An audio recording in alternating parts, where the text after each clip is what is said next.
जगदीश्वरम् मेघमण्डल परिस्थितं गरुडवाहन विभूषितं ज्ञान विज्ञानपतिं सत्यमयं जगदीश्वरं प्रणम्यं प्रणम्यं प्रणम्यं श्रीशपुत्रं प्रणम्यं श्रीशपुत्रं प्रणम्यं श्रीशपुत्रं प्रणम्यम्।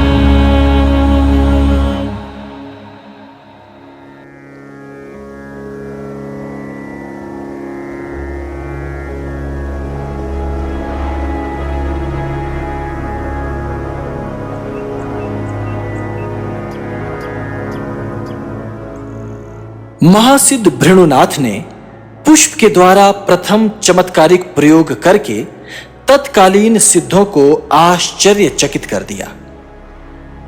उन्होंने अपने हाथों में पुष्प लेकर कहा कि इस पुष्प के भीतर ही वायु में तरण अर्थात तैरने के समस्त सिद्धांत छिपे हुए हैं।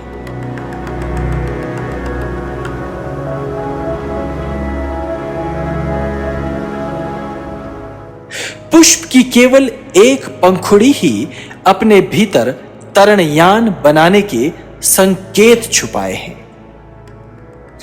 अपनी बात को प्रमाणित करने के लिए उन्होंने हिमालय के वनों में जाकर 2 विशिष्ट प्रयोगों को संपन्न किया, जो पुष्पक सिद्धांत पर आधारित प्रथम यान सूत्र कहे गए।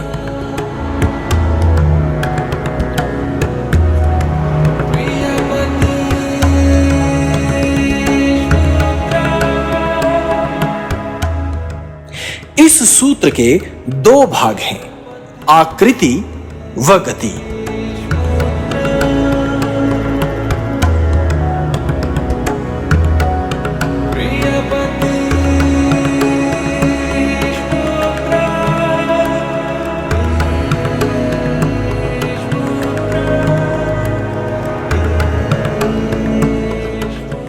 हिमालय के वनों में महासिद्ध भृणुनाथ ने सर्वप्रथम एक पत्तों से भरी झाड़ी के पास जाकर उसमें से कुछ पत्तों को उठा लिया और उन पत्तों का महीनता से अध्ययन करने के पश्चात एक विशिष्ट आकृति के पत्ते को चुन लिया।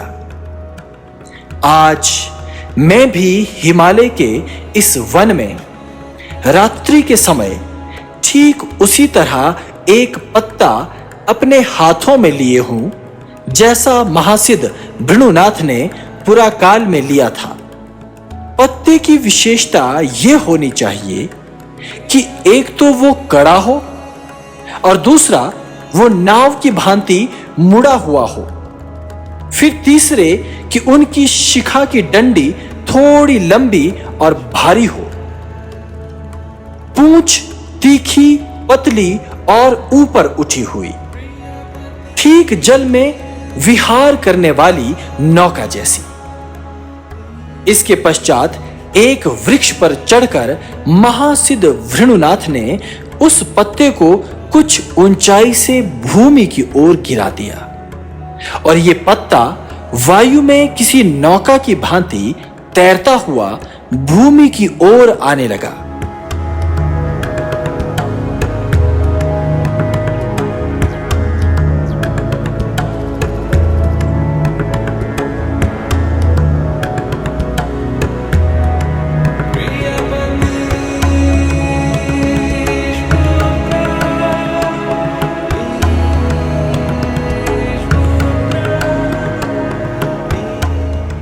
जबकि अन्य पत्ते आड़े तिरछे व अनियंत्रित रूप से नीचे पृथ्वी पर गिरते और पत्तों के इस प्रयोग को बार बार दोहराया जाता ताकि सभी शिष्य ये भली प्रकार समझ लें कि पत्ते की आकृति में कुछ ऐसा छिपा है जो उसे वायु में स्थिर रखते हुए नीचे की ओर स्थिर गति प्रदान करती है।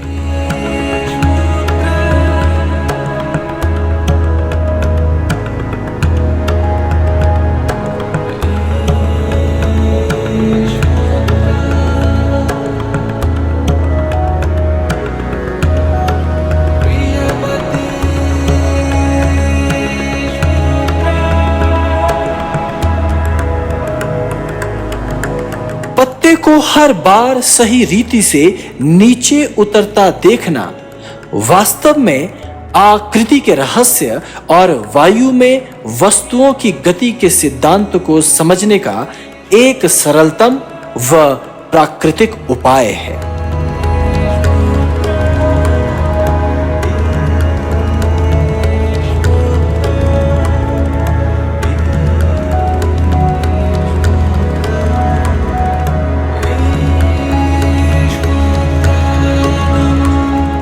बार बार इस प्रयोग को दोहराने के बाद महासिद्ध भृणुनाथ ने अपने प्रयोगों को और गति प्रदान करते हुए तब और अधिक आश्चर्यचकित कर दिया जब उन्होंने हिमालय के वनों में बहुपर्णी पर भी अपने सिद्धांत का प्रयोग करके दिखाया। बहुपर्णी का प्रयोग वास्तव में विस्मयकारी था, क्योंकि बहुपर्णी के मध्य से वायु तो निकल जाएगी और ना ही बहुपर्णी नौका के समान दिखाई देती है। ऐसे में बहुपर्णी का प्रयोग बड़ा ही महत्वपूर्ण और सिद्धांत को नई दृष्टि देने वाला था।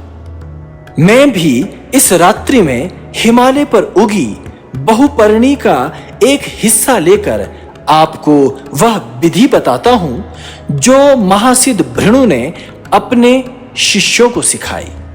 बहुपर्णी का निर्माण उसके पत्तों को तोड़कर किया जाता है।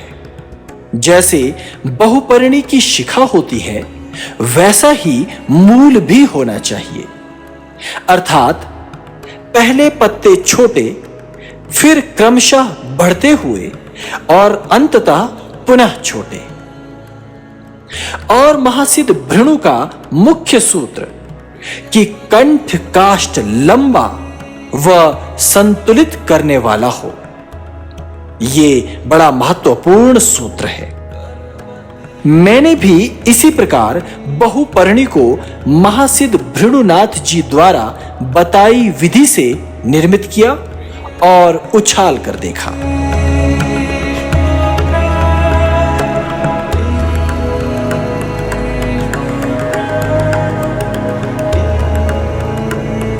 महासिद्ध भृणुनाथ द्वारा निर्मित यह बहुपर्णी अपने पत्तों के मध्य से वायु के निकल जाने पर भी वायु में तैरने लगती है।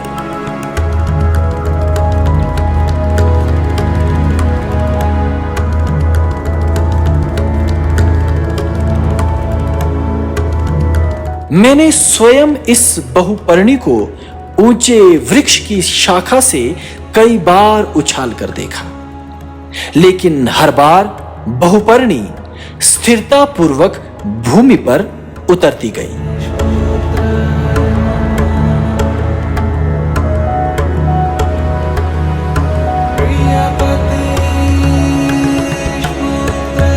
इन प्रारंभिक प्रयोगों ने पुष्पक सिद्धांत को बड़ा बल प्रदान किया और इन्हीं अनुभवों से पुष्पक सिद्धांत का पहला यान बना।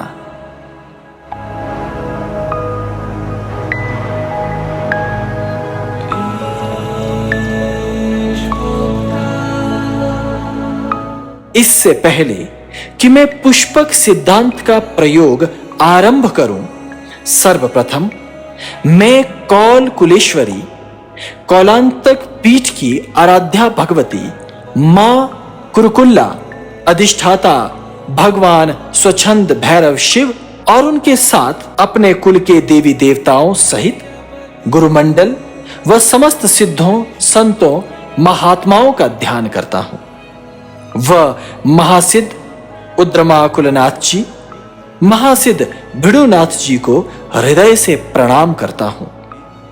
उन्हें श्रद्धा रूपी पूजन पुष्प अर्पित करता हूं और फिर महासिद्ध भृणुनाथ जी द्वारा वर्णित प्रथम सुपर्ण यान का निर्माण आरंभ करता हूं।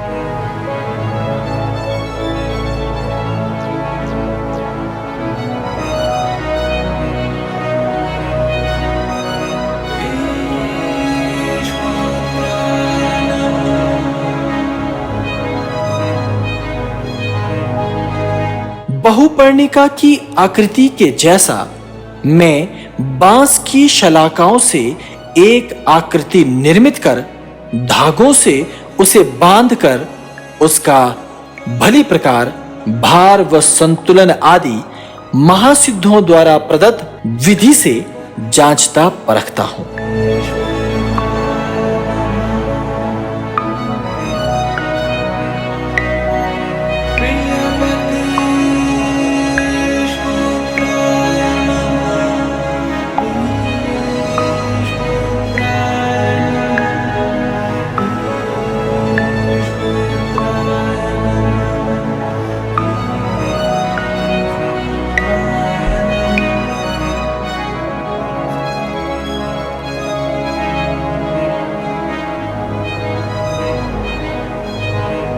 फिर वनों से लाई गई गोंद द्वारा उस पर दोनों ही ओर वस्त्र भली प्रकार चिपका देता हूं।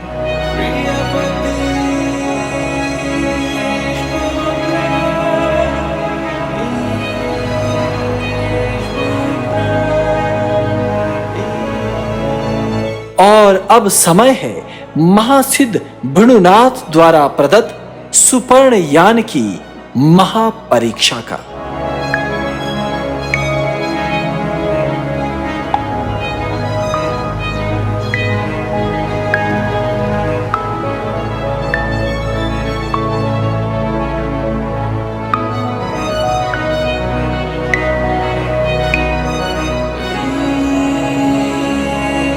मैं कुछ कहूंगा नहीं, आप सुपर्ण यान की कुशलता को और महासिद्धों द्वारा प्रदत्त ज्ञान को स्वयं देखिए, अनुभव कीजिए और इस ज्ञान को आत्मसात कीजिए।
जगदीश्वरम्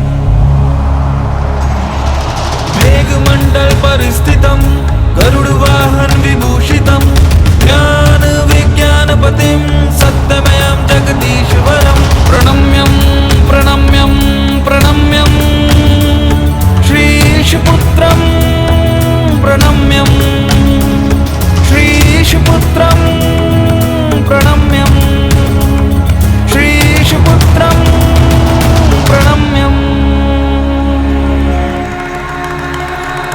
मेघमण्डल परिस्थितं गरुडवाहन विभूषितं ज्ञान विज्ञानपतिं सत्यमयं जगदीश्वरम् मेघमण्डल परिस्थितं गरुडवाहन विभूषितं ज्ञान